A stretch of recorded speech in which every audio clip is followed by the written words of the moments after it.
नमस्कार। आज हम एक बहुत ही इंटरेस्टिंग आरएसआई स्ट्रैटेजी को समझने वाले हैं जो एक पॉपुलर ट्रेडिंग सोर्स से ली गई है। हम आरएसआई के उन पुराने तरीकों से मतलब ओवरबॉट और ओवरसोल्ड से थोड़ा आगे बढ़ेंगे और कुछ नया, कुछ ज्यादा गहरा देखने की कोशिश करेंगे। अच्छा, जब भी कोई आरएसआई की बात करता है तो दिमाग में क्या आता है? 70 और 30, है ना? ओवरबॉट, ओवरसोल्ड, बस। लेकिन क्या हो अगर आरएसआई का असली पावर, इसका सबसे जबरदस्त इस्तेमाल इन नंबर्स के पार छिपा हो? मतलब एक ऐसी चीज जिसे ज्यादातर लोग देखते ही नहीं। ये स्ट्रैटेजी बिल्कुल उसी छिपी हुई पावर को बाहर लाने वाली है। तो चलिए शुरू करते हैं। देखिए, ये स्ट्रैटेजी आरएसआई की वैल्यू पर फोकस नहीं करती, मतलब 70 या 30 पर नहीं, बिल्कुल नहीं। इसके बजाय ये उन सिग्नल्स पर काम करती है जो प्राइस और इंडिकेटर के बीच के फर्क से पैदा होते हैं, जिसे हम डाइवर्जेंस कहते हैं। ये आरएसआई को देखने का एक एकदम अलग ही नजरिया है। यहाँ पर अंतर बिल्कुल साफ है। जो ट्रेडिशनल तरीका है, उसमें ट्रेडर्स बस एक नंबर पर अटके रहते हैं। लेकिन इस नई स्ट्रैटेजी में हम एक डायनामिक सिग्नल ढूंढ रहे हैं, एक कहानी जो प्राइस और मोमेंटम के बीच बन रही है। तो हम सिर्फ वैल्यू को नहीं, बल्कि एक्शन को ट्रेड कर रहे हैं। अच्छा, इस स्ट्रैटेजी को सेटअप करने के लिए 3 मेन चीजें हैं। पहली, हमें नॉर्मल आरएसआई नहीं बल्कि आरएसआई डाइवर्जेंस इंडिकेटर यूज करना है। दूसरी, ये 5 या 15 मिनट के टाइम फ्रेम पर सबसे अच्छा काम करता है। और तीसरी और सबसे जरूरी बात, हमेशा कैंडल की क्लोजिंग प्राइस पर ही ध्यान देना है, क्योंकि असली कहानी वही बताती है। चलिए, अब इस स्ट्रैटेजी का पहला पार्ट समझते हैं कि एक बाय सिग्नल को कैसे पहचानना है और उस पर एक्शन कैसे लेना है। ये एक बिल्कुल मैकेनिकल प्रोसेस है, तो हर एक स्टेप बहुत जरूरी है।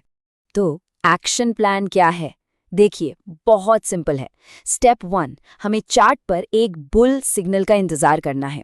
जैसे ही वो सिग्नल वाली कैंडल मिलती है, स्टेप 2, उसकी क्लोजिंग प्राइस पर एक सीधी लाइन खींच देनी है। अब यहीं पर असली खेल शुरू होता है। स्टेप 3, हमें तुरंत खरीदना नहीं है, हमें इंतजार करना है कि एक रेड कैंडल उस लाइन के नीचे बंद हो। और फिर हमारा फाइनल स्टेप, स्टेप 4, जैसे ही कोई ग्रीन कैंडल वापस उस लाइन के ऊपर क्लोज होती है, बूम, वही हमारी एंट्री है। तो देखा, ये सब्र का खेल है, जल्दबाजी का नहीं। ट्रेड में घुसना तो बस आधी कहानी है। अब बात करते हैं रिस्क मैनेजमेंट की। स्टॉप लॉस कहाँ लगेगा? उस रेड कैंडल के लो के ठीक नीचे, जो हमारी लाइन के नीचे बंद हुई थी। पहला प्रॉफिट टारगेट क्या होगा? हमेशा एक सॉलिड 1:2 का रिस्क टू रिवॉर्ड रेशियो। और अगर बड़े मुनाफे की सोच रहे हैं तो टेक्निकल टारगेट उस पॉइंट पर सेट हो सकता है जहां से गिरावट शुरू हुई थी।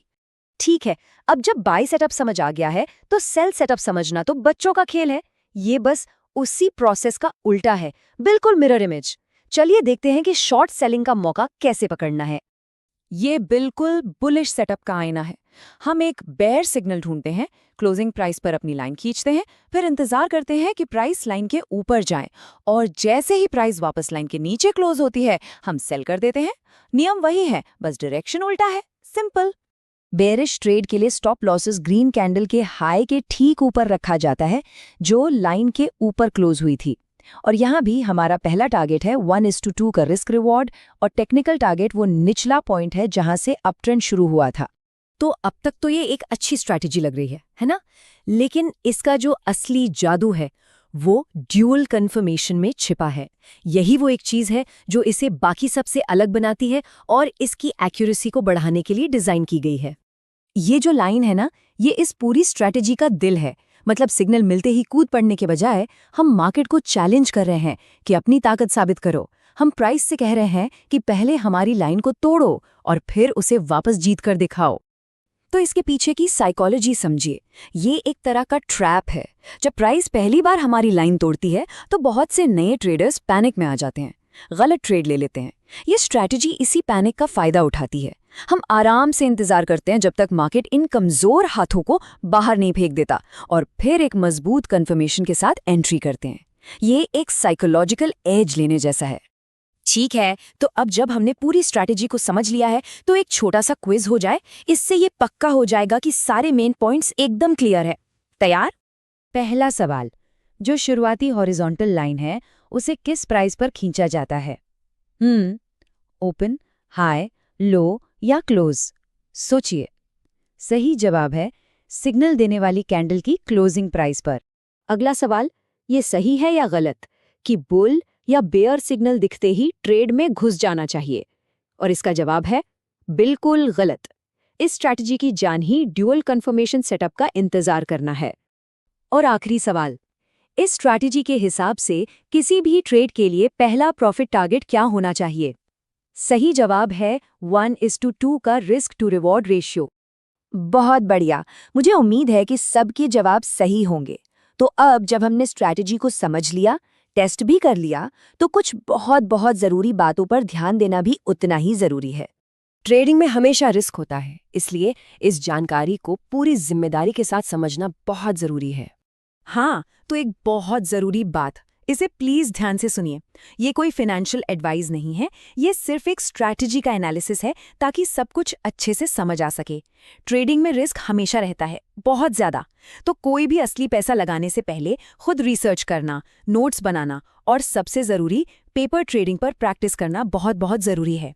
याद रखिए, अपना कैपिटल बचाना हमेशा पहली प्रायोरिटी होनी चाहिए। तो इस पूरे एनालिसिस के आखिर में ये एक सवाल है जो हमें सोचने पर मजबूर करता है। ये स्ट्रैटेजी सिर्फ एक टेक्निकल सेटअप नहीं है, ये हमें याद दिलाती है कि चार्ट्स असल में इंसानी भावनाओं का नक्शा है, डर और लालच का। तो इस पर ज़रूर सोचिएगा कि मार्केट की इस साइकोलॉजी को अपनी ट्रेडिंग में कैसे समझा जा सकता है।